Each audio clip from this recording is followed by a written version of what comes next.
দুই নম্বর দোষী জামাইয়ের ভাই মানে পুত্রা। পরবর্তীতে এখান থেকে যদি কিছু বের হয়, জামাইয়ের আর পুত্রের বিচারটা কি হবে কন্ত? আজকে কিন্তু পুত্রের অবস্থা খারাপ আছে। জামাই তো আমার কাছে আছে বন্দি, যাতে পুত্র পালাইতে না পারে। আপনাদের মাঝ থেকে খেলা দেখেন, খেলায় কেউ জাদু মনে করবেন না। শুরু হয়ে যাচ্ছে দ্বিতীয় নম্বর খেলা। এখানে জ্ঞানী শিক্ষিত ভদ্র সমাজের লোক একটা কথার জবাব দিবেন। দেখেন তো আমার হাতে কি দেখা যায়? চালু করে নাও। কিনলাম গ্লান আরো দাও। চালু। কিনলাম গ্লান শুকনা বালু, শুকনা বালু। এরকম শুকনা বালু যদি পানিতে ছেড়ে দেওয়া যায়, ভিজে যাবে না শুকনা থাকবে? ভিজে যাবে। এটা জ্ঞানী লোকের কথা। ছাড়ি দেবো শুকনা, বের করে দেখাবো শুকনা। যদি দেখাইতে না পারি, একজন লোক আমাকে যাইতে দেবেন না। এখান থেকে যে আমার খাবার তৈরি হবে, দেখবেন কেউ জাদু মনে করবেন না। শুরু হয়ে গেছে দ্বিতীয় নম্বর খেলা। খেলা দেখেন মাস্টার সাহেব মিউজিক। এ বিলা কোথায় রে?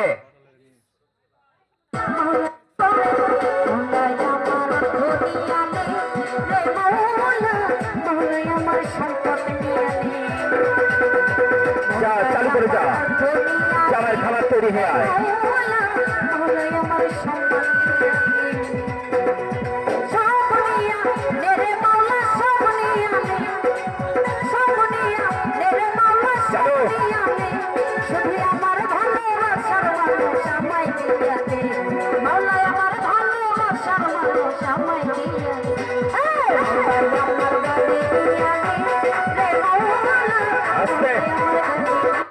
এখনই শুকনা বল ছাড়ি দিলাম। এখনো যদি বের করে দেখায়, অনেকজন মনে মনে ভাববেন ছেলেটা এখনই শুকনা বল ছাড়িয়েছে, এখনো বের করে দেখাচ্ছে।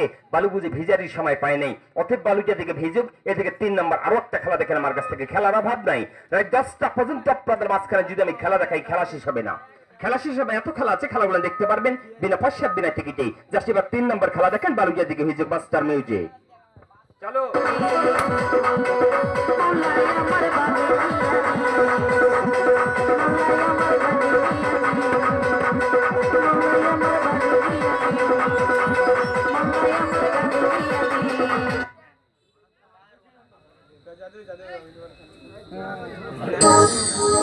আস্তে আস্তে খেলা দেখেন। এবার এই যে 3 নম্বর আরেকটা খেলা বের করলাম আপনাদের মাঝখানে। এই